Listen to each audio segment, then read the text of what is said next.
안녕하세요. 앞의 영상에서는 다섯째 나팔에 대한 말씀을 살펴보았습니다. 다섯째 나팔은 하늘에서 떨어진 별로 인하여 무저갱에서 올라온 사탄의 사자가 하나님의 인침을 받지 않은 자들에게 고통을 줌을 말씀하는 내용들을 살펴보았습니다. 오늘은 여섯째 나팔에 대한 말씀을 살펴보겠습니다. 계시록 9장 13에서 15절입니다.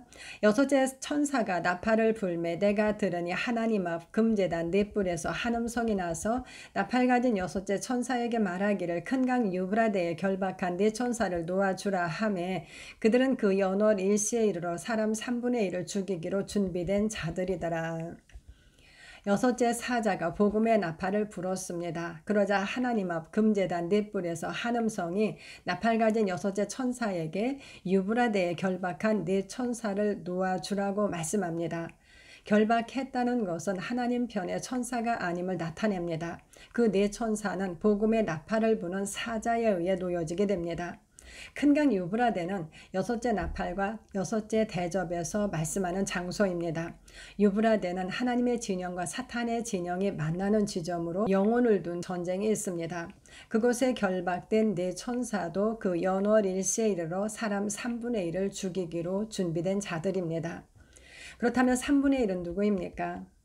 우리는 계시록의 내용과 스가랴의 말씀으로 3분의 1은 하나님께서 남겨두시는 자, 즉 구원받는 자들의 상징임을 첫째 나팔에서 살펴보았습니다. 3분의 1에 대해서는 여섯 나팔 중 다섯째 나팔만을 제외한 모든 나팔에서 재앙받는 대상으로 말씀하는 자들입니다. 하나님께서 그 3분의 1을 불 가운데 던져 은같이 금같이 시험할 것이라고 말씀하셨습니다. 스가랴 13장 9절. 그 네 천사는 영적 이스라엘로 상징되는 그 3분의 1을 그 연월 일시에 이르러 죽이기로 준비된 자들이라는 것입니다. 그렇다면 그 죽음은 어떤 죽음이며 그날은 언제입니까? 아담의 타락 이후 모든 인류는 영으로 죽은 채로 죽을 수밖에 없는 몸을 가지고 이 땅에 태어납니다. 그것이 첫째 사망입니다. 모든 사람이 첫째 사망 가운데 있었습니다. 그러나 어린 양의 피와 자기들의 증언으로 짐승을 이기는 자, 즉 믿는 자는 첫째 부활에 참여하게 됩니다. 계시록 20장 4, 5절. 그런데 그 첫째 부활에 참여하기 위해서 죽어야 하는 부분이 있습니다. 그들은 예수의 증언과 하나님의 말씀 때문에 목배임을 당한 영혼들입니다. 계시록 20장 4절. 다섯째 인에서 말씀하는 영혼이 죽은 자들입니다. 이는 사탄과 연합되었던 옛 생명의 죽음입니다. 3분의 1은 사탄과 연합되었던 자기 생명, 즉 푸시케가 죽은 자들입니다. 호세아 6장 1, 2절입니다. 오라 우리가 여호와께로 돌아가자. 여호와께서 우리를 찢으셨으나 도로 낫게 하실 것이요 우리를 치셨으나 싸매어 주실 것입니다. 여호와께서 이틀 후에 우리를 살리시며 셋째 날에 우리를 일으키시리니 우리가 그의 앞에서 살리라. 여호와께로 돌아가자고 합니다. 돌아가면 그분이 우리를 이틀 후 셋째 날에 일으키실 것이고 그러면 우리가 그의 보좌 앞에 살게 된다고 말씀합니다. 예수님의 사역에 우리가 동일시되었습니다. 예수님은 이틀 후 셋째 날 일으켜지셨습니다. 우리는 그분의 죽음에 연합되어 그분과 함께 죽임을 당한 자들입니다. 그리고 함께 일으켜져서 보좌에 함께 살게 되었습니다. 그러므로 각자 구원받은 날은 달라도 예수님께서 못 박히시던 그날 우리는 함께 죽었습니다. 그 해 연월 일시에 예수님과 함께 십자가에 못 박혀 죽었습니다. 사실 한 사람이 모든 사람을 대신하여 죽었으므로 모든 사람이 죽은 것이라고 말씀합니다. 고린도후서 5장 14절. 그러나 그분을 받아들이는 자들만이 그 죽음에 연합됩니다. 현재 주님을 받아들이면 우리는 그날 그분과 함께 죽고 함께 살아난 자가 됩니다. 영으로 시간은 존재하지 않습니다. 우리의 죄들은 어린 양의 피로 씻어 희게 하셨고 우리의 푸시케는 예수님과 함께 죽었다고 말씀합니다. 사탄을 따라 살던 자기 생명은 죽었습니다. 연합은 성경에서 아주 중요한 개념입니다. 인류는 각자가 죄를 지어서 죄인이 아닙니다. 아담의 죄에 인류가 동일시되어 모든 사람이 죄인이 되었습니다. 그렇게 모든 사람이 죄를 지었습니다. 같은 방법으로 그리스도를 영접함으로 그 안으로 들어가는 자들은 그리스도와 연합하여 의인이 됩니다. 각자가 의롭게 살아서 의로운 것이 아닙니다. 우리의 옛사람이 예수님과 함께 십자가에 못 박혔습니다. 로마서 6장 6절.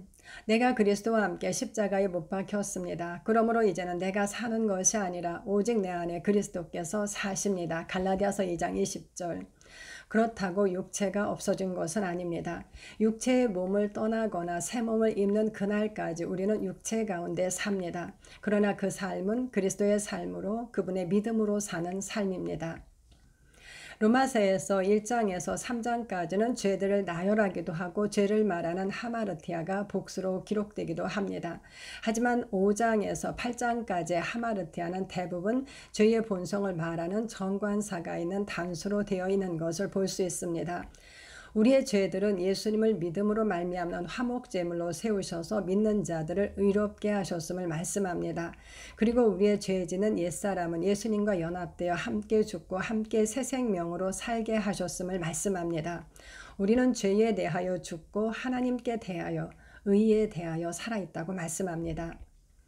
계시록에서도 동일합니다. 어린 양의 피로 그 옷을 씻어 희게 하셨고 우리의 푸시케는 예수님과 함께 죽었음을 말씀합니다.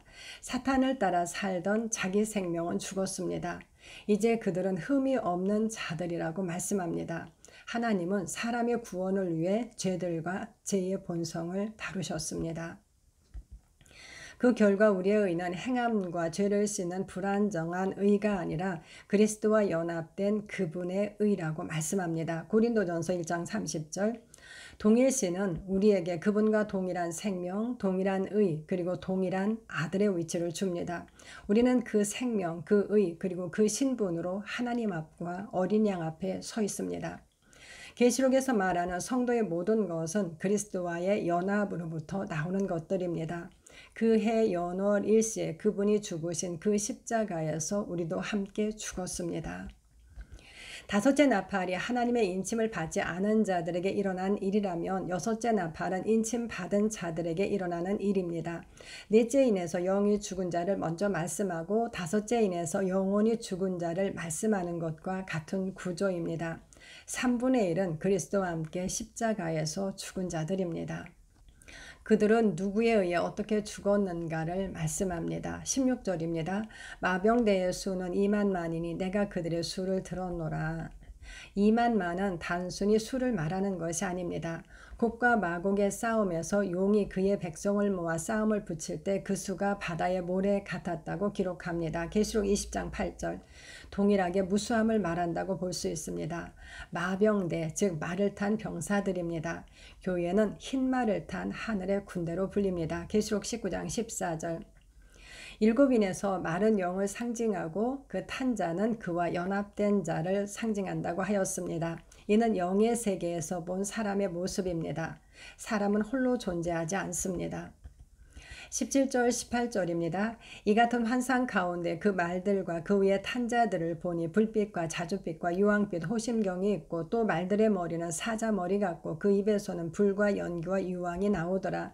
이 세 재앙 곧 자기들의 입에서 나오는 불과 연기와 유황으로 말미암아 사람 3분의 1이 죽임을 당하니라. 17절에서 먼저 그 말, 즉 영과 연합된 자를 설명합니다. 그들에게는 불빛과 자줏빛과 유황빛 호심경이 있습니다. 모두 사탄과 관계되는 이미지입니다.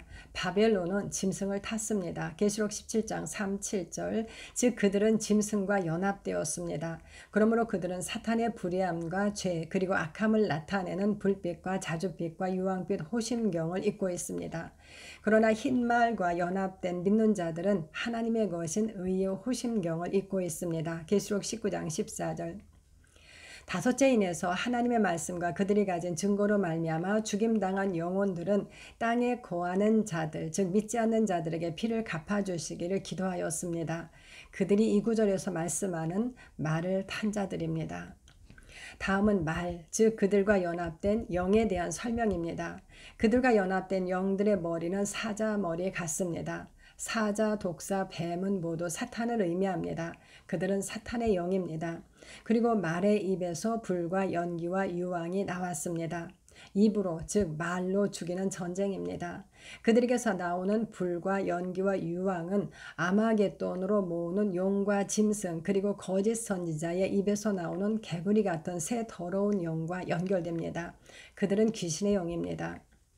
말탄 자들과 연합된 영의 입으로부터 나오는 불과 연기와 유황으로 말미암아 사람 3분의 1이 죽임을 당하였다고 말씀합니다. 18절 우리는 말들의 입에서 나오는 불과 연기와 유황 때문에 예수님과 함께 죽었습니다. 사탄의 뜻을 따라 움직였던 우리의 옛사람은 죽었습니다. 이제 죽은 자들 외의 사람에 대한 말씀입니다. 20절 21절입니다. 이 재앙에 죽지 않고 남은 사람들은 손으로 행한 일을 회개하지 아니하고 오히려 여러 귀신과 또는 보거나 듣거나 다니거나 하지 못하는 금, 은, 동과 속의 우상에게 절하고 또 그 살인과 복술과 음행과 도둑질을 회개하지 아니하더라. 하나님을 섬기지 않는 자는 모두 우상을 섬기는 자들입니다. 사람은 홀로가 아니라 다른 영과 연합하여 존재합니다. 그리고 하나님과 분리되는 사망 안에서는 죄가 왕노릇합니다. 로마서 5장 21절 17절에서 그들에게는 불빛과 자줏빛과 유황빛 호심경이 있다고 말씀하였습니다. 이것은 본질의 문제입니다. 그들은 죄의 호심경을, 믿는 자들은 의의 호심경을 입고 있습니다. 그러므로 믿는 자의 의는 칭함이 아니라 본질에 대한 말씀입니다. 그들은 사탄과 연합되었으므로 악한 일을 할 수밖에 없습니다. 그리고 그것을 심각하게 생각하지 않습니다. 그들은 그 살인과 복술과 음행과 도둑질을 회개하지 않습니다. 우리의 옛사람의 죽음은 상징이 아니라 실제입니다. 우리는 철저하게 그리스도의 죽으심과 장사됨 그리고 새 생명의 부활에 연합된 자들입니다.